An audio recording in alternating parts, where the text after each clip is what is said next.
So, we are ready, right? We're ready to roll. I'd like to call the meeting to order. Stand for the pledge of the flag. I pledge allegiance to the flag of the United States of America and to the republic for which it stands, one nation, under God, indivisible, with liberty and justice for all.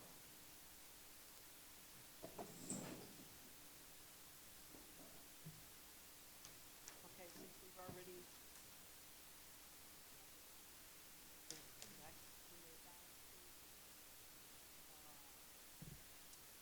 correspondence board activities.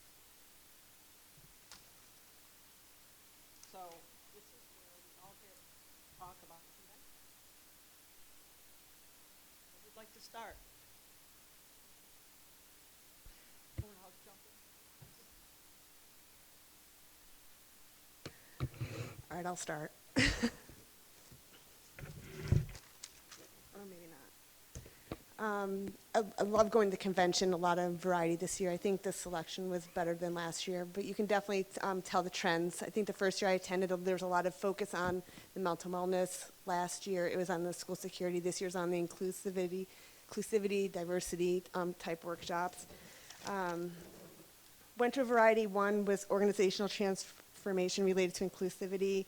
Another one was having to do with social emotional learning, enhancing health career programs with virtual reality, and this was really cool with the Z Space. They had that bus set up, and it was using technology in like dissections. It was very cool. You'd use the like almost like a dissecting kit, and you can manipulate it. You can, if they do it for chemistry too, thinking if they had that when I was teaching chemistry, showing the molecules and being able to see how the bonding actually works. But with the human dissection, being able to take away parts of the heart and taking the camera going in and actually seeing that was just amazing what they can do now. Another one was problem-based learning. And my favorite one was redefining ready, which I think is a lot of what you went to with the NISBA roundtable and that email that Joe had with trying to change the type of assessments in New York. This particular school that presented, I absolutely love the ideas. They've had this program for a while, but the academies and the variety that they have at the high school, making those connections with companies and interning, and also going as far as making sure that there are clubs to go along with the academies that they provide in their schools that help keep those kids even more connected to school. And then Brian and I went to the communications pre-convention workshop, and I don't know if you want to add, or do you want me to keep going? There were two, thanks. It was very entertaining. We had some interesting people at our table. The first part was effective communication through emotional intelligence, and the other part was creative problem solving to help the district. The first part talked about like emotional triggers. They showed an amazing video of a board meeting that was just crazy, and then they had us role playing, and the gentleman at our table didn't learn much from the video. Yeah. And then also about innovation. That's like the big thing, the higher level learning, and having more divergent thinking, where our schools right now are more convergent, the standard-based learning, and everyone thinking the same, and just how to go through that process. And we did one with being creative with a bathtub, and then just the humor brought into that, and how creative you can be and build off that. It was a really good, very good communications workshop, much better than last year's. Said I agree.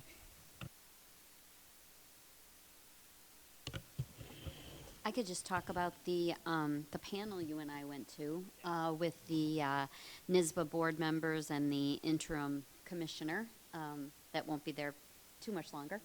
No. But they talked about a lot of what they see as trends in education today. And one of the trends was that student engagement in school declines precipitously from grade 1 to grade 12. And then talked about some ideas for keeping students engaged through challenging coursework. Talked about the new financial reporting that needs to go to the state. That has been a challenge from that perspective of, allocating things by school. Talked about teacher turnover rate with teachers with less than 6 years of experience. The turnover rate is 20%, so really high. Cybersecurity was another issue they discussed. Social emotional health. Immigration and students who speak English or who don't speak English or who speak it as a second language. Student poverty. And then political divisions just in the world today and whether that impacts school boards. So it was a really interesting discussion. Anything you would add? We really thought it was going to be longer than it was, too, and there were questions that they did not answer, noticeably. One was, it was asked how they plan on trying to retain people at state ed, or rationale as to why so many people are leaving state ed and the process for finding a new commissioner. They did go through that search process. They're using a national firm for that, but they didn't answer those questions, so obviously they don't know the answer. That was my impression. So it should be interesting to see who's appointed the interim after this one is, because they definitely got to put somebody else into place. And they're still having, they're still going to have the, around the state hearing, I can't call them hearings yet, but input sessions on new graduation requirements. But it was really short. We both expected it to be a lot longer with more questions and answers than it was, but, you know, I guess you got to take what you can get out of it. I also went to the law conference, and I think Jamie and Dave went, and Jamie's going to do a cost analysis of some of the new laws that we have this year, and then they went over case law, and they had a good section. The first one was on how to handle different aspects of the media, and they defined different ones, whether it be television, radio versus newspaper. They also went over board's role in hiring employees. The case law, I think, in the new laws is pretty significant because there's quite a few of both in there. And it was a long day with a lot of broken escalators and other fun things that went on. Yeah, yes, ma'am. I wanted to speak on the business meeting since I was the voting delegate who was voted to go. It was really interesting, though. I'm glad I went. It was interesting because I was under the impression when I look at these resolutions, I was thinking, well, if a district puts a resolution up, they obviously need it. Why would we stop them from getting that? But as I went there, it didn't go that way, and I can understand why. A lot of people had a lot of different opinions on the different resolutions. All of them really passed except 3. Only 3 didn't pass. And there was about 4 or 5 of them that had to be voted on, because basically, if you haven't gone to one, they give a resolution. Whether you're for it or against it, you can get up and go to a microphone and speak on why you want it to go or why you don't want it to go. And then they take a vote.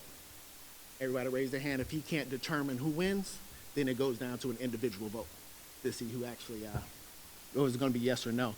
And that happened on 4 different occasions, but it was really interesting to listen to the reasons why people didn't, whether they either wanted it to go or not. The one that I wanted to point out was one that we talked about here about the speed limits, the cameras on the speed, on the roads around the schools.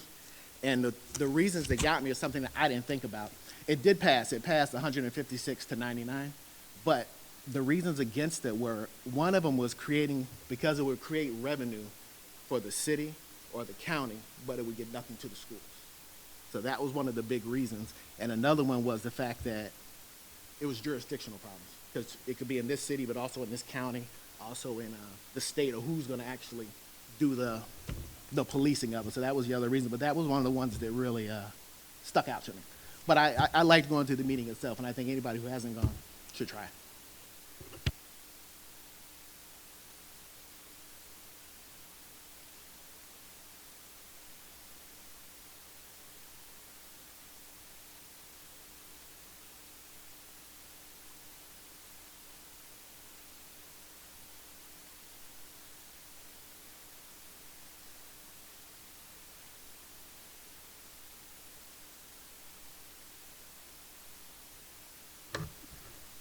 All right, so this weekend was super eventful for some of our sport teams. Notably, girls field hockey won their Section 3 championships yesterday, winning their Class A title. Boys soccer is playing in their sectional finals tonight, so good luck to them. And football fought a good fight yesterday against Proctor. And on Wednesday, boys soccer beat West Jenny, and they're continuing in their tournament. The schedule at Baker is experimental this year. It has created some conflicts. Administration, however, has invited students, teachers, and other faculty to discuss what the schedule is going to look like next year. So that will be coming out soon, the decision will. Additionally, a new mental health initiative is in the works at the high school. Mrs. Foote is one of the administrators piloting this. They want to help students struggling with depression and anxiety. They also want to create a way for students to learn new coping skills and communicate their thoughts with other students. Last but not least, Positivity Project is meeting Wednesday, and a lot of new projects are coming. Mr. Ewing has reached out to the high school, and we are sending 3 students to Palmer to give a presentation about perspective, bravery, and creativity to the students there, which has opened up the idea of connecting the schools in other ways. We are discussing possibly having an elementary school students to speak to the high schoolers and vice versa. So we were looking forward to connecting the schools through the Positivity Project. And we are meeting on Wednesday to discuss more projects that are upcoming, and I will have a really good outline of the new projects coming soon at the next meeting. So that is all I have. Thank you.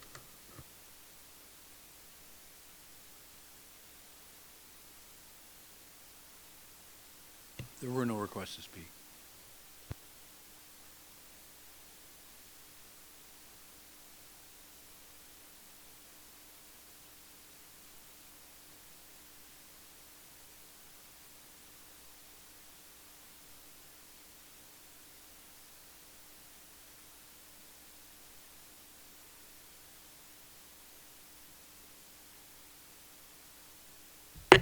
Carried 7-0.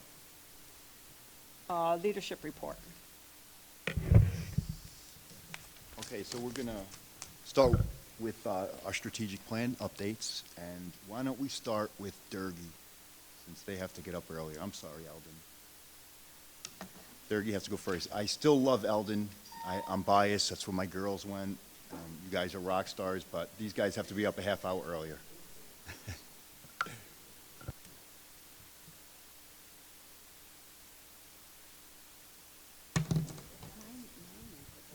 Mine will go, yeah, I tried mine too. Maybe I close it out. Then I don't. Maybe. Thank you.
Figuring this out.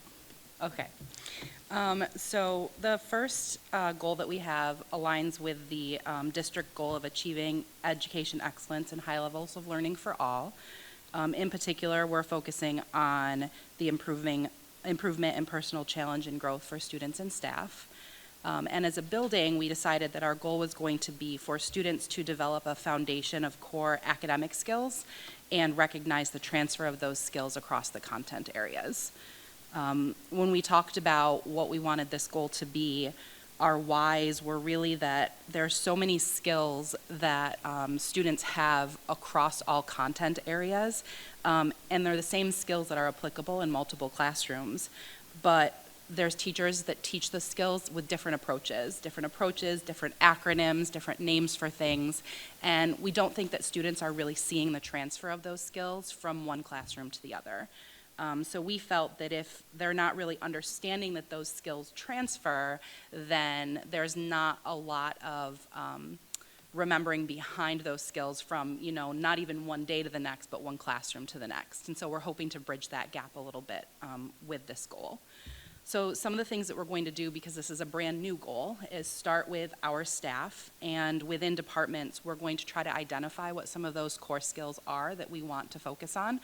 Before we can do anything else, we really need to figure out what are those skills that we want to use.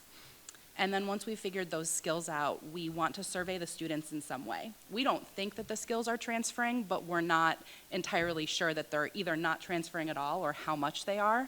So we're hoping to survey the students in some way to see, are they transferring or how much are they transferring, so that we can do something about that. Once we figure that out, our next step would be starting to create some types of supports for both teachers and students to be able to talk about the transfer of the skills within the classrooms as a teacher, and then also see that transfer as students. We're not quite sure what that's going to look like yet, because we have to first, identify the skills and go from there, but that's the long-term goal for goal number 1. The second goal that we focused on is the district goal of promoting collaboration, innovation, flexibility to better prepare our students for their futures. And we decided to focus more specifically on the district objective of systems designed for flexibility and responsiveness. Specifically within the building, we wanted to increase opportunities for students to both recover credits and or better have topic proficiency, with different strategies that we wanted to implement outside of regularly scheduled class time. So we saw a couple of reasons for doing that.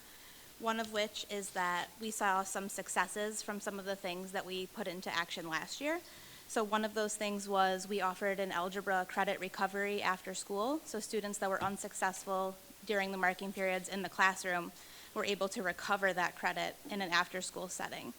And so that was very successful. 95% of the students that attended that recovery program passed the Regents in June. And the one student that didn't had a 64, but then did pass in August. So that was very successful.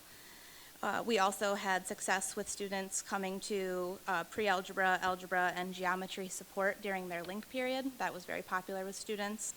And then we also offered a science lab recovery that took place after school as well at the 5 and 10 week marking periods, so that students could make up labs that they had missed minutes for in an effort to be able to sit for the Regents in June.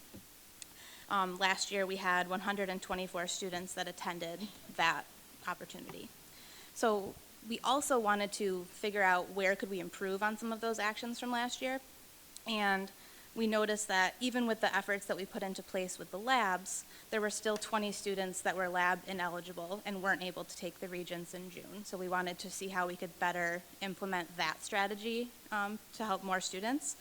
And then we also surveyed the 9th grade English teachers and social studies teachers, and based on last year's 9th grade class, 15% of that population had a 0 to a 64 on their summative assessment for the research tasks in those two contents. So that's a pretty large number of students that were not successful for various reasons. So we wanted to implement something for those students as well.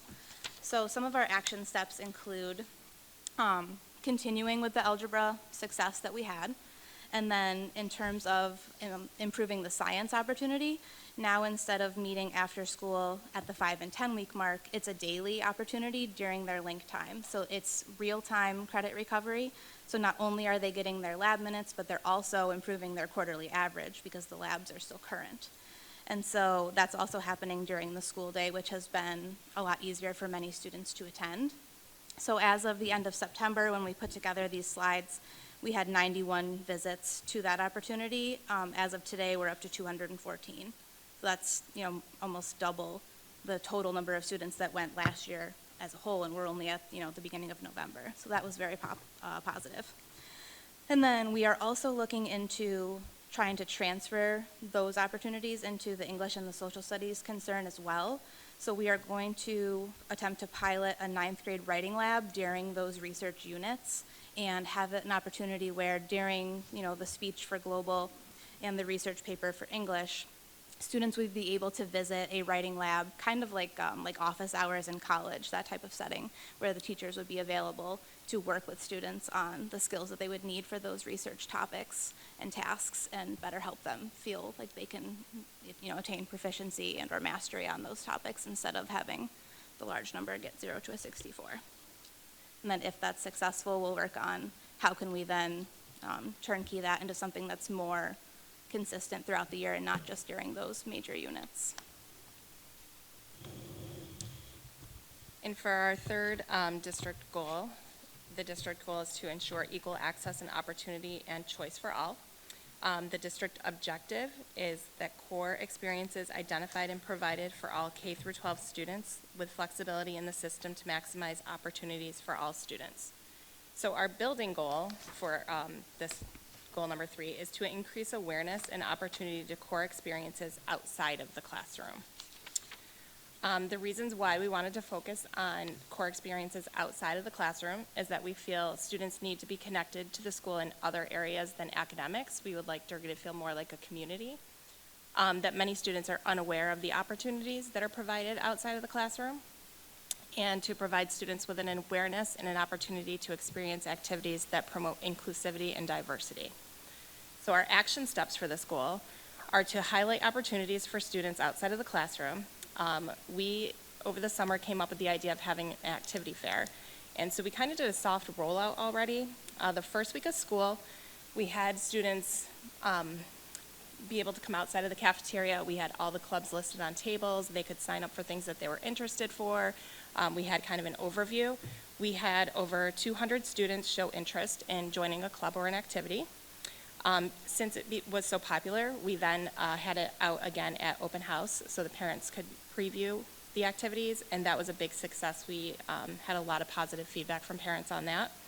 So our goal for next year is to make it bigger and possibly do it during orientation or open locker night over the summer, so students would know what's available before even walking in the building on the first day.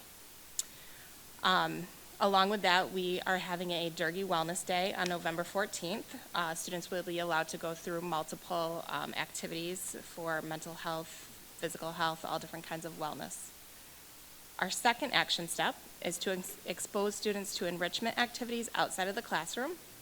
A couple of things that we'll be doing this year, also on November 14th, is that we'll be having Dashka Slater, a national known author, come visit and talk to all the students at Durga. On that day, students will also be going to walking up to Baker to see the student musical Frozen. And then in February, all the 9th graders will be going to see Romeo and Juliet at the Red House Theater.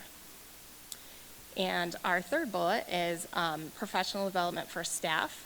On the first PDC day, PLT day, we had Derek Dorsey come in, and he talked to the staff and helped us to ensure that classrooms are inclusive to all students.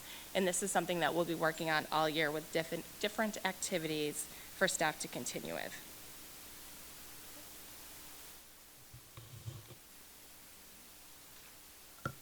Thank you, ladies. Is there any questions from the board?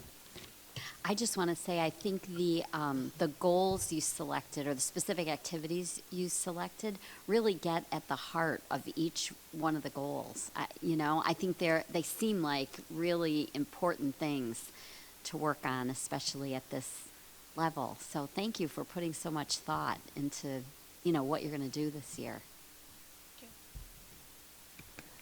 I just want to say that a lot of kids don't like to stay after school, and I appreciate the flexibility you guys have had in trying to find time within the school day to help them keep up in their classes, and especially with like the science labs, that takes a lot of time, and sometimes in a lot of schools after school is the only time to do it. And we had like a midday homeroom kind of in the school I used to work at, so there was time if a teacher was willing to give up the lunch, but just having that available, and also, as you said, in real time, they're going to make that connection because I assume the labs are aligned to what they're studying in class at a time. It just reinforces that instead of doing it at the end of the semester, end of the year to get those lab minutes. There's not that strong connection being made. and I really appreciate that.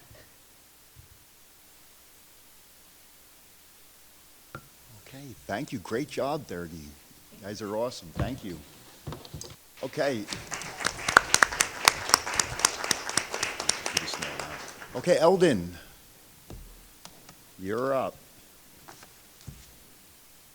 Do we have, you brought the entire school. Do we need more chairs? Let's see here. Tim had to probably intimidate some people. Oh, thank you, Tom.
Our district goal was to achieve educational excellence and high levels for learning for all. With the district objective, students will be exposed to life skills including personal finance, career management, and professional behaviors. With that, we came up with the building goal of all students K through 5 will learn the appropriate life skills that will lead them to become effective, persuasive writers and public speakers with an emphasis on empathy, self-control, respect, and perseverance.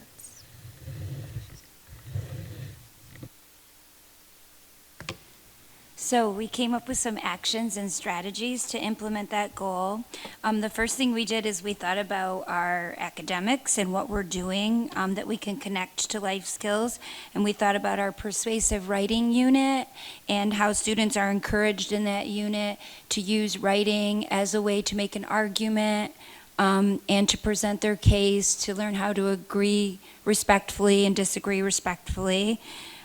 We also thought about our building-wide implementation of several things that we're already doing. We've been implementing restorative practices across our building this year. We also have a new social-emotional curriculum called Second Step that Jess has been implementing in our classrooms. And of course, Positivity Project. And we also have a team that a behavior team, and we talk building-wide about the 3 Bs, which are be respectful, be responsible, and be safe. Trying to build a common language. If you ask any student in our school, what are those 3 Bs, they're able to tell you, and we build community around those ideas.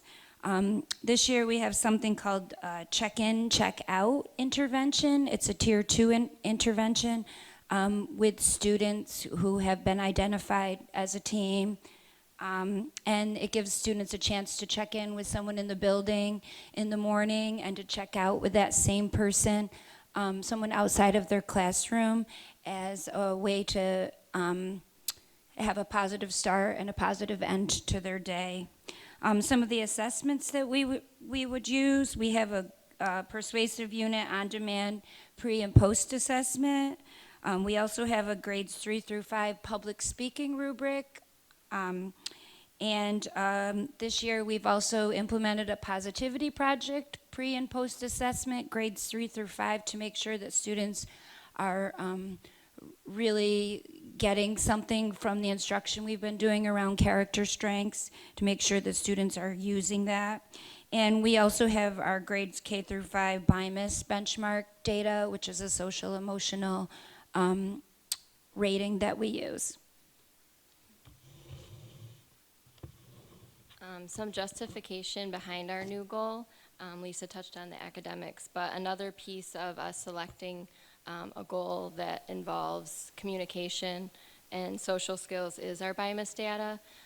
So if we look across all areas on our most recent assessment, our weakness is social. And it's been that way since the first year we implemented the BIMIS. So we consistently see that our students are coming in, at least, so in the fall, they're coming in struggling with social skills. So that's looking at things like social problem solving, friendship maintenance, and communication. So we're going to be looking at, this year is the first year we're doing 3 times a year this screening, fall, winter, and spring.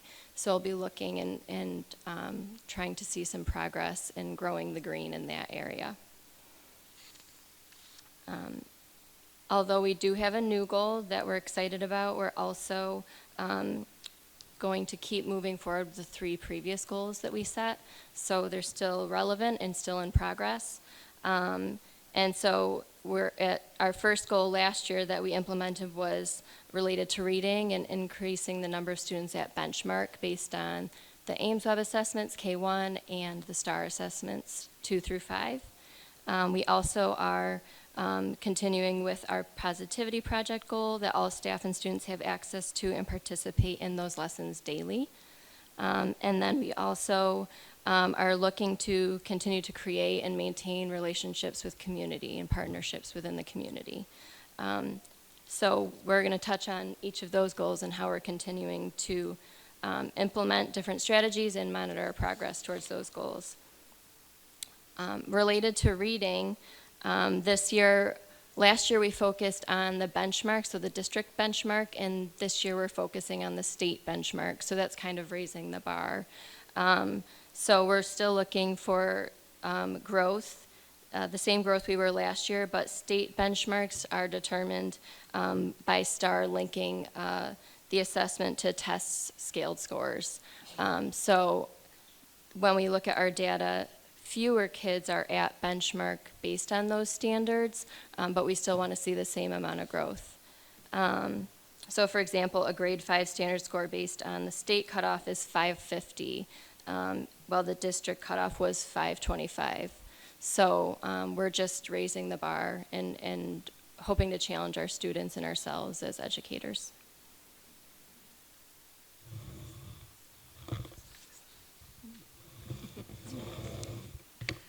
This is year 2 of positivity.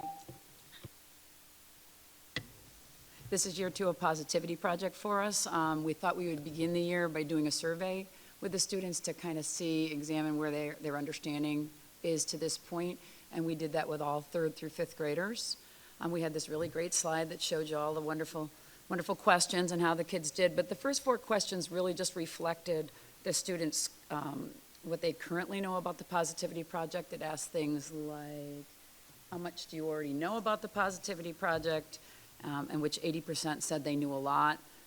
Have you used the Positivity Project before this school year? 90% of the kids said yes.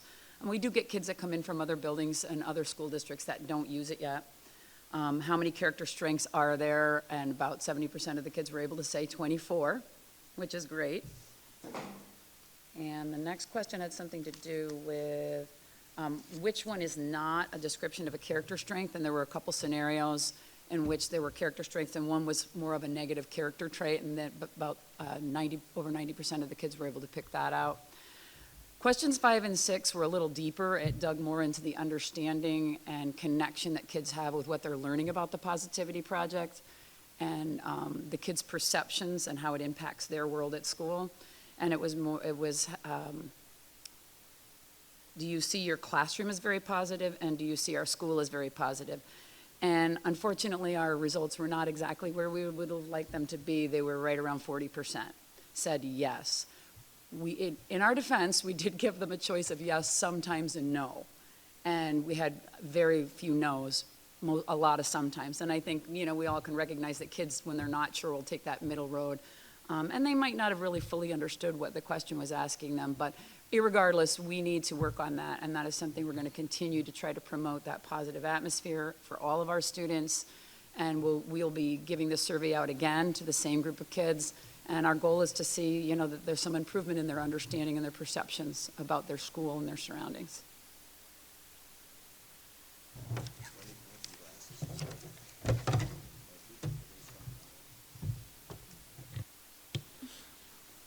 One thing to review from last year, we did provide some data, and we were hoping you're still considering give us some more reading help, and we'll provide you as much data as you want on that subject at your request, okay?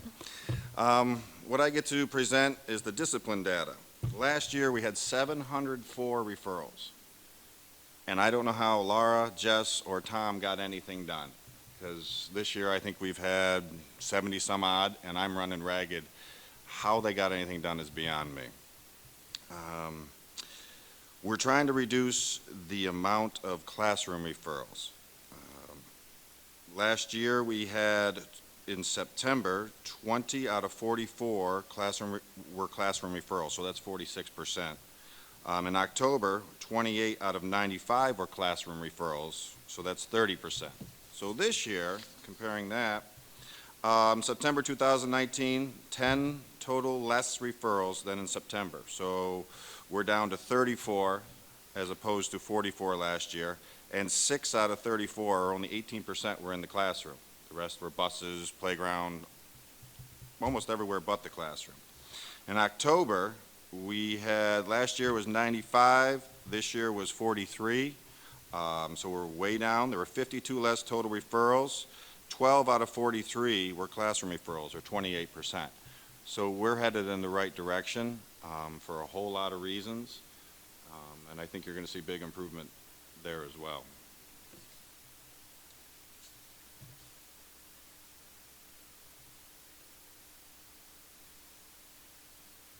And to support our third goal, last year we established some more new ones, and also maintained 17 community partnerships.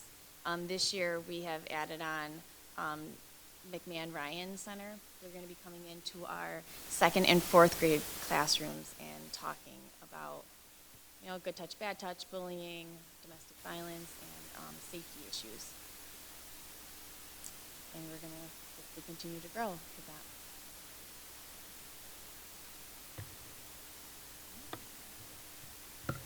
Thank you. Oh, very good. Great job, guys. I know I have it here. You did. You guys had some great data. I'll pass mine around. I do have one colored copy. That's why so I'll pass it around. But great job. Any questions from the board for Eldon? Yeah, I mean, it sounds like you made a very prudent decision to continue with 2 goals and are making very data-driven decisions about, what you're going to do specifically. So I think that's really exciting, and it's good to see, some of the results of some of your activities as well are moving in the right direction. Okay, just one comment. Great job, as always. Reading, I know I spoke with Tim. We are looking at that. I'm going to be working with Danielle, pull the data across the district. I want to present at the district level to the board, showing this, the different elementary schools and the needs at each school. But I'm well aware of the needs, well aware. So we're in the works, okay? So bear with us, but hang in there. You're doing a great job.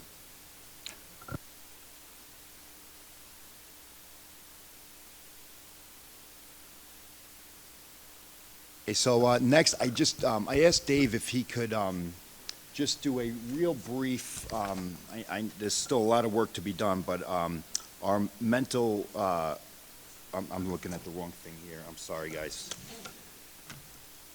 These glasses. Dave, what are you doing? Mental wellness. I want to start with diversity, and then I could have Carrie's going to do a brief presentation on mental wellness. But let's talk about diversity. Dave, just a quick update for the board. Excuse me.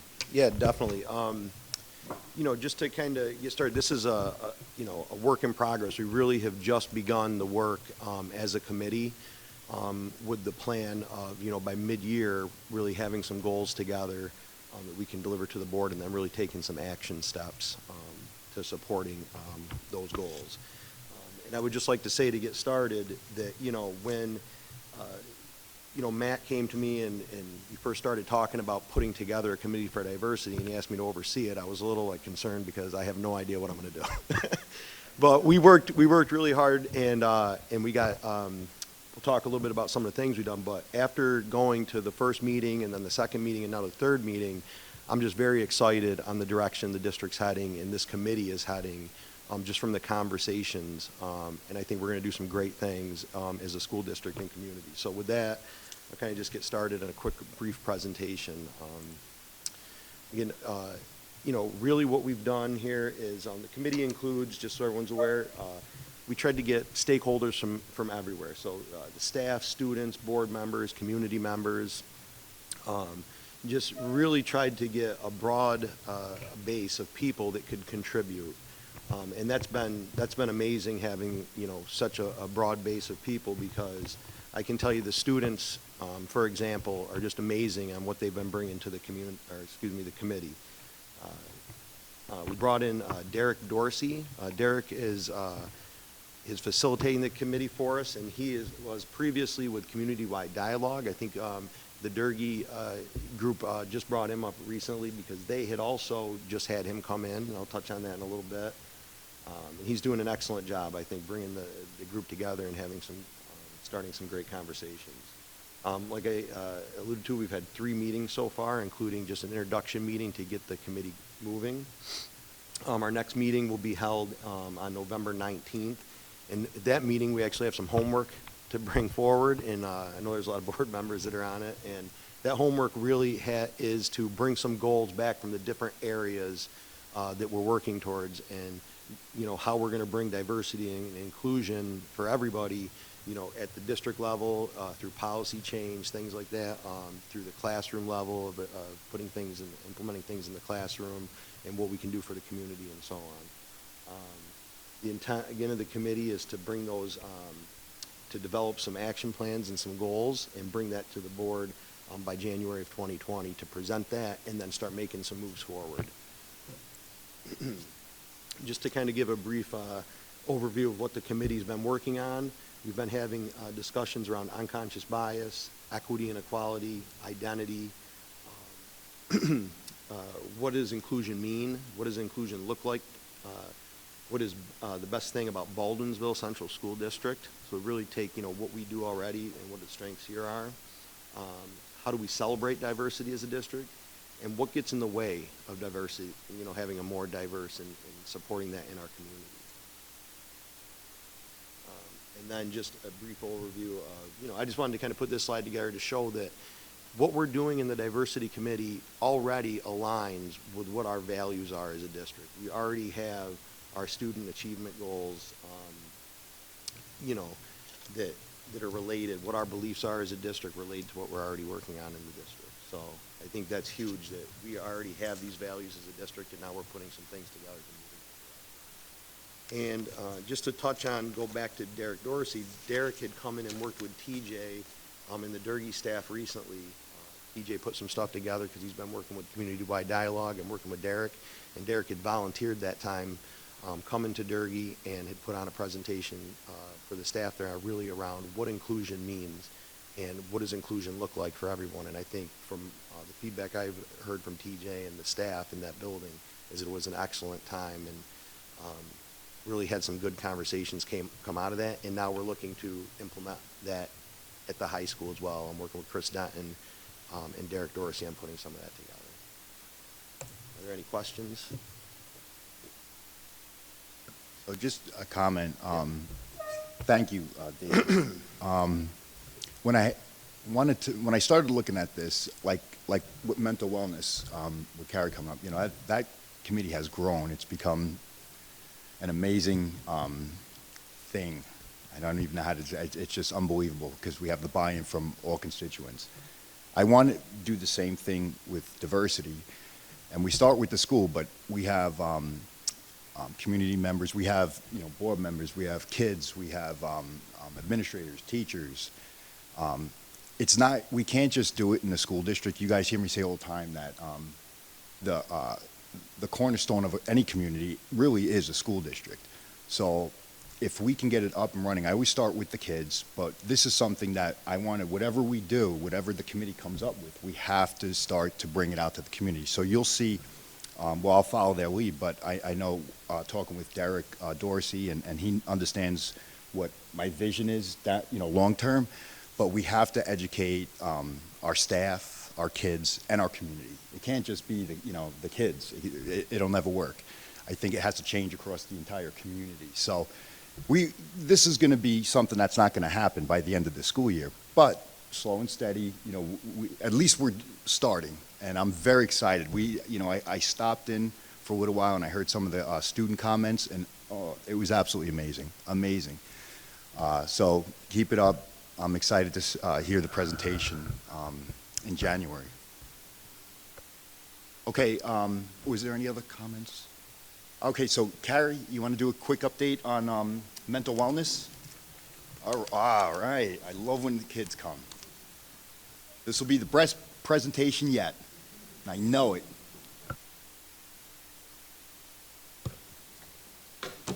Thank you. So I have the pleasure of introducing 3 of our student representatives that are currently on the Mental Wellness Committee. We have Ethan Schwabenbauer. He's a senior. Emma Legault and Kellen Delaney are currently juniors. In a minute, you'll hear from them a little bit about their experience and their perspective from sitting on the committee over the last year. Similar to what Dave was saying with the Diversity Committee, I did want to just speak to a second to the strategic goals and how all of the work of the Mental Wellness Committee definitely aligns to those goals, and how the action steps that are implemented over the last 4 years correlate. Regarding achieving high levels of learning, the Mental Wellness Committee really seeks to eliminate learning gaps that might be based on demographics or risk factors, and promotes personal growth and motivation of all students to achieve their personal best.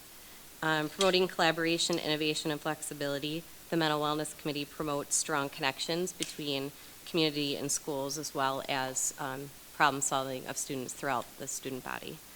And ensures equal access, opportunity, and choice. Everything we do, we really try to make sure we have discussions about what students have access to at each grade level, and making sure that all grade levels and all students in each building have opportunities related to destigmatizing mental health issues and promoting overall wellness of students. This slide really speaks to, I was fortunate to attend a Leadership Institute this summer, and I felt like this slide really spoke to what is the mission of the Mental Wellness Committee, so with permission, I stole it. It just really speaks to, instead of looking at mental health issues, stressors, or difficulties students face and seeing it as some sort of pathology or impairment and trying to fix it or change it, embracing those differences of students and really helping to support them and adapt and help teach them coping skills instead of embracing their differences, instead of looking at it as something that we need to change about them, and sort of normalizing it. Matt just sort of led in with his discussion about the district being the cornerstone, and every time he talks about that, I sort of visualize this, so you should copyright it, because this is sort of the model, I think, of the Mental Wellness Committee and why all the work has been so effective and sustainable, because everything that we do through that committee, we're constantly thinking of these 3 groups and how do we ensure that that mindset shift is embedded and really promoted for staff, family, community, and students, and not just one group or the other, in order to make it sustainable. It's really hard to summarize the work of the Mental Wellness Committee. It's going in 4 years, but if you had to kind of break it down, it's really involved presentations on substance abuse, suicide, anxiety, mental health difficulties, topics, mental health issues, topics, and stressors. The committee has overseen and reviewed curriculum and made recommendations about curriculum. We've talked about staff training, and we've sent staff to be trained, including trauma-informed practices. We just sent some staff to do mental health first aids. We'll be rolling that out. The committee has recommended and discussed different types of assessments. So you've heard a lot about the BIMAS.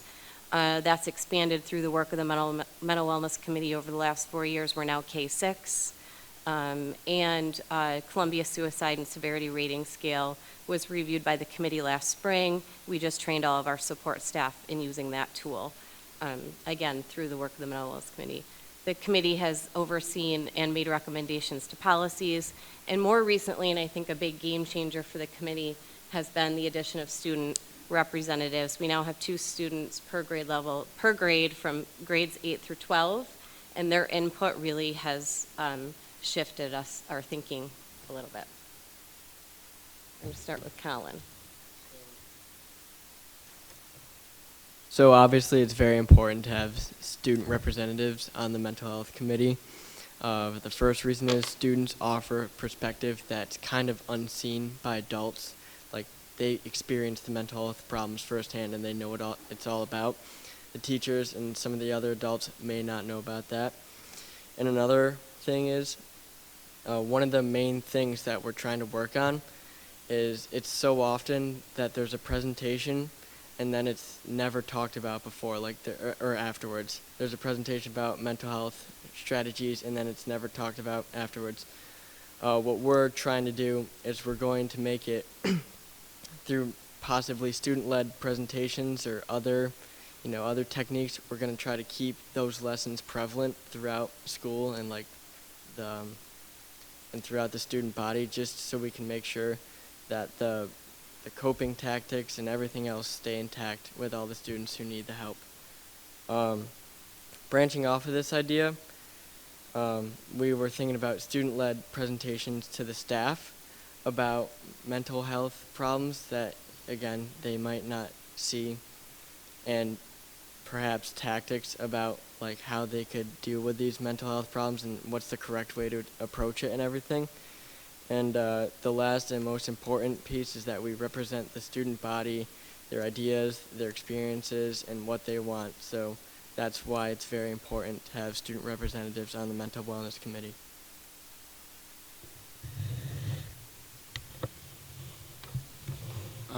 Branching off of what Colin said, we have the student perspective of the committee, and so what basically our main job to do is give feedback on presentations that we do and how we think it would benefit the student body.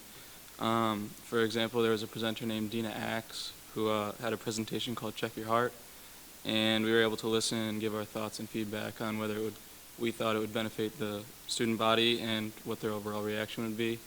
And there was also another presentation called Concern Center that was online-based resource center, and we were able to give our input regarding how effective we thought it would be and if we thought students would actually use it or not.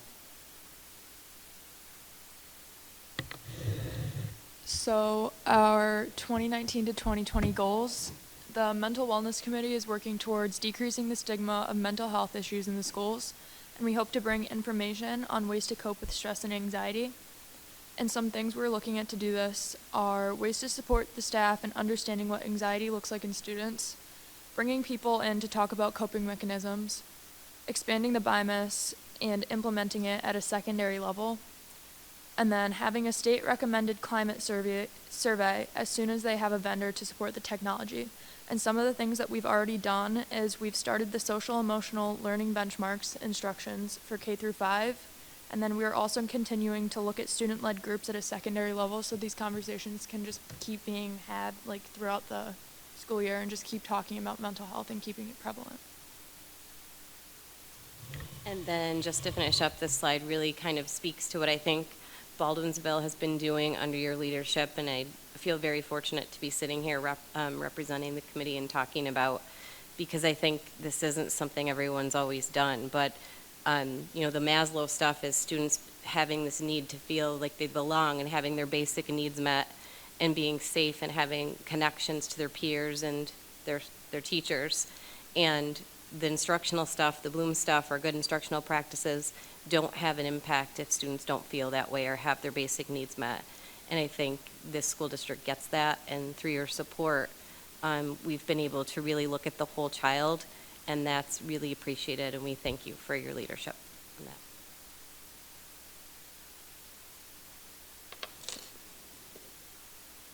So I was just taking some notes. Any questions from the board? I don't have any particular questions. I do want to say, not participating in the mental health committee, and I know that we have some board members, it's really amazing to hear everything that you're doing and the courage that you're all showing in trying to address these issues and being able to talk about it. I think it will go a long way to not only help our students, but to Matt's point, just continue the dialogue with the community and making sure that we can help out our kids. So thank you for your efforts. It's appreciated. And just a quick comment, not to embarrass Mr. Lamaki, but Carrie, Tony Cardamone, Danielle Nahorny, Rocco Nally, I don't know if you guys know this, but they have traveled Texas all across our country to present on the things we do in Baldwinsville. Between BIMIS and just mental wellness. I'm talking about other states. They're going and speaking at conferences. They're reaching out to them to come and say, hey, can you help us, Tony, Danielle with the curriculum component, and Rocco and Carrie with the special ed. So I am so proud of the work that they're doing. And honestly, when it changed is when the students, the three of you, made this, you took it to a whole nother level. So I can't thank you guys enough. So amazing. Keep up the great work. I'm super proud of you. I know we all are. So thank you, thank you, thank you. Good job.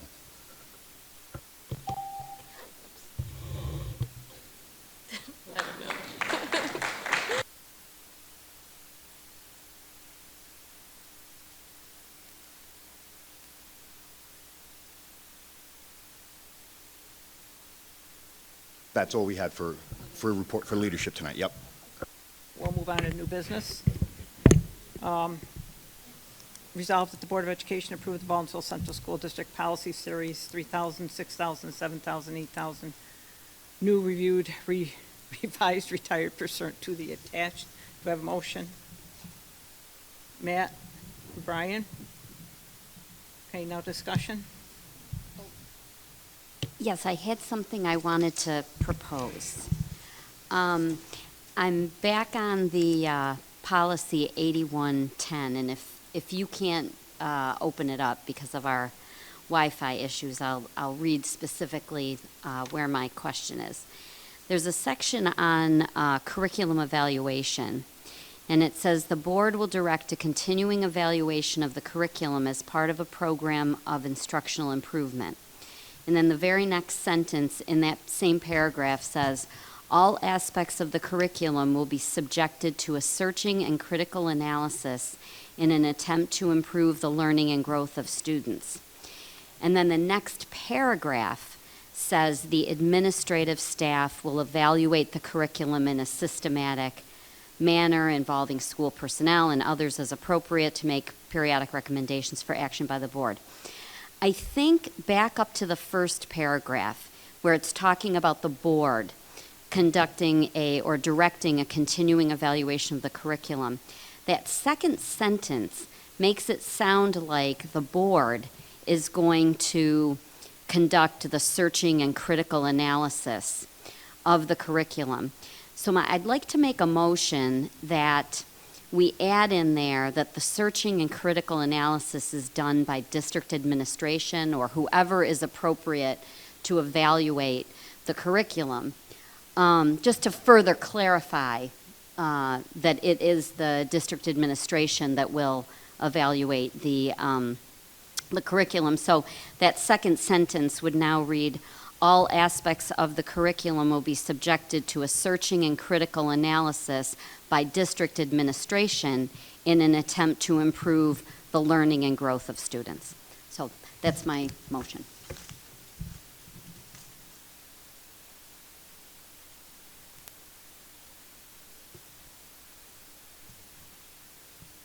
Any other discussion? Do we want to separate out that particular portion and vote on the two separately? Yeah, I think we can have discussion on this, but if we want to have further discussion or bring it back to the policy committee, we could pull that and vote on all the others, and then, and just vote on it with the exception of 8110.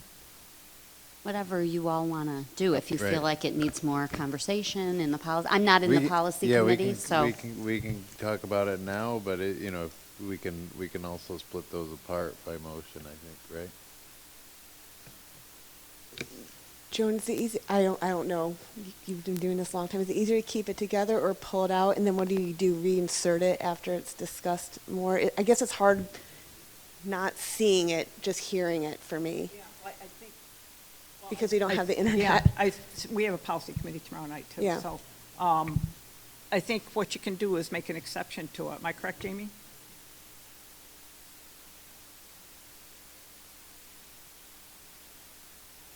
You have to Okay. put your, mic. Yeah, somebody could make a motion to pull that paragraph out. Okay. Or that whole section out and vote on it separately. Well, With it your would be the amendment. specific policy, 8110. So we could table 8110 and vote on the Yeah. rest too. Yeah. You could do that. Okay, so Matt, you want to do that? Sure. Okay. I'll move to table policy 8110. Brian wants a second, and I can Second. tell. All those in favor that we table 8110? Aye. Okay, opposed? So we got that 7-0. So do we have any discussion on the rest of them? Anyone? So, all those in favor? Aye. Opposed? Carried 7-0 on the balance. For second reading, this is, am I correct? Did the Second, first, yes. this is second reading, yep. Chrissy, can you just email that to us for tomorrow, exactly how you want the wording, just so I could have a visual of that? Yep. Okay. Yep. I did like the sound of it. I just think, Yeah. you know, kind of for efficiency's sake, we'll have that committee take a look at it tomorrow. Sounds good. I will email everybody. Okay, so moving on to disposal of surplus equipment. Resolved that the Board of Education approve the disposal of surplus instructional materials pursuant to the attached. Do you have a motion? Matt, second?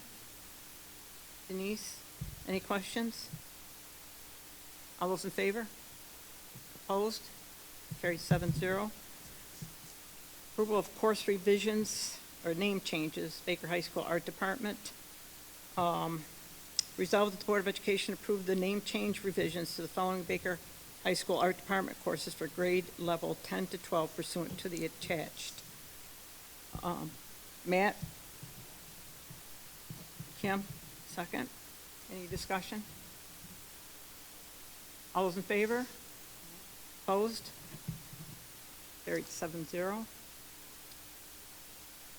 So now we are down to roundtable. I'm a little shocked, guys, so is there anybody who wanted to bring up anything at roundtable? I just had a quick question. So the lighting, and I know we've talked about this before, but the lighting near the district office, and then the lighting, it looked to me like there was at least 2 of the streetlights that were out as you're driving up, like towards the stadium. Yes, they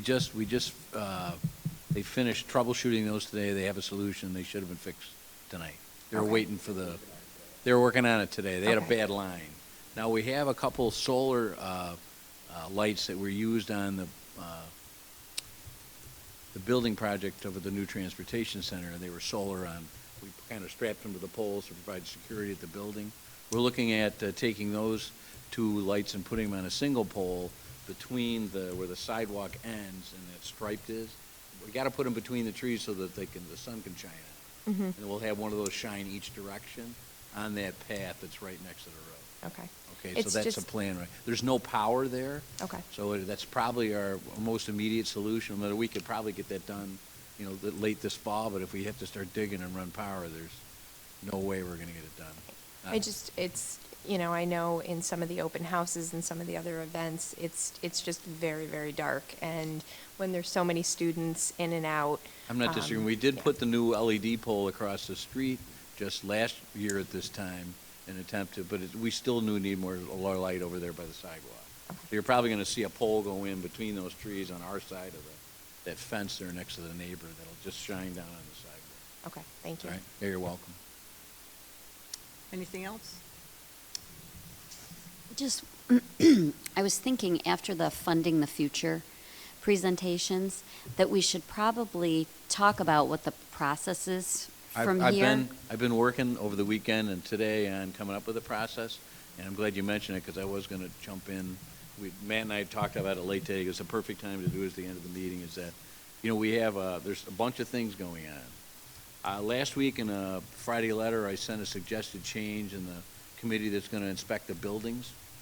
The reason I proposed that was we'll accomplish and comply with the law, but we need to free up some time for the board members and the facility committee members to work on three things. We have an RFP that's due the end of this week for architect services. We got to evaluate that RFP. We're going to have an RFP, so on November 15th, we're going to publish another RFP, and that's for construction management services. We're going to have to evaluate, those responses will be due a month later. So we're going to have to analyze those two in the next 60 days and determine, because those people need to sit at the table with us when we're doing Funding the Future. So I envision Funding the Future, you're going to have meetings.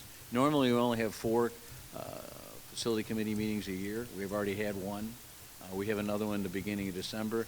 The EPC, Science and Controls, has a final report from last year. They want to spend a half hour and review with us, so we're going to have to do that. Our energy usage went down 30% last year. So that's a direct result of doing that. That's pretty dramatic to have that kind of a savings. So you're talking, well over $100,000. So we need to go over that, but going forward with Funding the Future, we need to have a meeting every month. If I'm putting a timeline together, do we want to have a budget vote in December? Do we want to plan on having a vote in February? What's the time look like in that span? I think if we're getting serious about modifying our buildings or looking at those options, maybe we want to go visit schools where they've done those options. Maybe we could go look at K-4 schools or K-3 buildings that people have built. Maybe we could go look at a 9th grade academy, for instance, some school district in New York who's actually doing that. So we're going to have to take some road trips, maybe on a Saturday or something, and get in a van and drive to Elmira or someplace where our architects or some other people are recommending that we go look at some people who have done similar things. So it's going to be a process to go through it. And I'm looking at numbers and all that stuff. So I'll have a memo to the board this week, with what I think we should do going forward. I'm just going to be looking for some suggestions from everybody here at the table about whether they think this is appropriate or not, or because now the board's going to have to step in and really give us some guidance. I've told everybody before, I've told Joan this too, I'm a mission-oriented person. We're going to go down through this process. It may not look anything like the options that were given to us by the committee, or maybe it'll be some variation of that based on what the board feels is the best for the kids in the school district. So I don't want us to get hung up on the money. I said that publicly at Dr. Seversky's president. The money's part of the equation, but we can't let that drive us to decisions because the money is just relative to our budget. Okay, so we got a lot of money going off our debt service schedule in 5 to 8 years, so there's money there. In other words, if we vote in December, you won't have a building for 4 years after that. So, and then a year after that, another project goes away. So we're going to have rolling budget votes. So if you did it in like 3 phases, so say you were going to spend $100 million, and you're going to do that over a 10 or 12 year period, you're going to have a vote this year, and then 3 years from now you'd have another vote, and 3 years from now you'd have another vote, and at the end of 10 or 12 years you'd have everything done that you wanted to be done. We have logistical things, like if I'm going to build a new building, where do I put the kids who are in that building? So we're going to have to go through some of those things. Like the $30 million for 30 years is $1.2 million a year. The state of New York is going to pay all but, about $150,000 of it. So under $200,000, and that's out of a $110 million budget that we have right now, not including what it's going to actually be in 4 years when you actually do the bond. So I think we can find $200,000 in our budget to do something like that. So we shouldn't be captive to our debt service schedule. So if we think we can do something that's in the best interest of the staff and children in the district, you can start earlier. So I'm just putting that out there. So I'll put all those numbers together for you. We can look at that. That'll be part of it. It's exciting. It's just going to take time. So I think I want everybody here to be aware of what's going on. And I would think you'd want board members coming in and out of those meetings, whatever. They're just going to be public working sessions. Nothing secret here. We'll be fully transparent. We'll publish when they are. People want to come and listen. Go through it.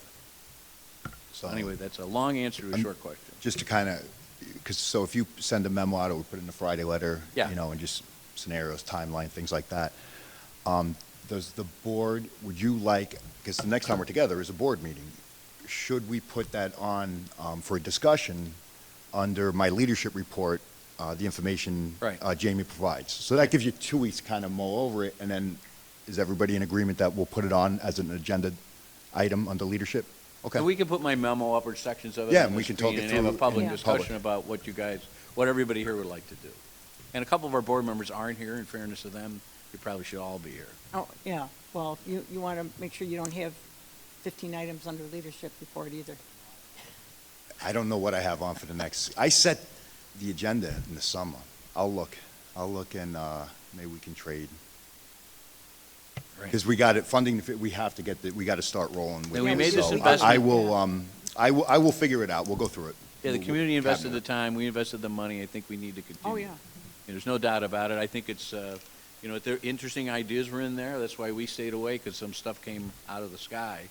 They were actually, I thought, were pretty interesting ideas. So, but now it's our turn to drive the discussion.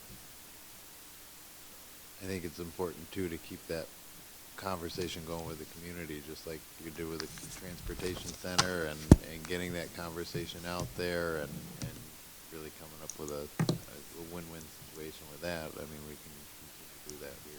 I think with Sarah on board now, we can do more on social media and appeal to a lot of the young families and parents and whatnot who use that much more than old people like me. I wouldn't know what a tweet was anyway. The posters at the library are still Right. good, though. The poster at the library was okay. It's how Sylvester calls Tweety Bird. All right. Yeah. All right, thank you. Anything else for Board Roundtable? Okay, moving on. Resolved that the Board of Education enter into executive session to discuss the employment of a particular individual. Do I have a motion? Is that Matt? Is that Brian? Oh, Brian and Matt. Okay, he beat you to it. All those in favor? Opposed? Carried 7-0.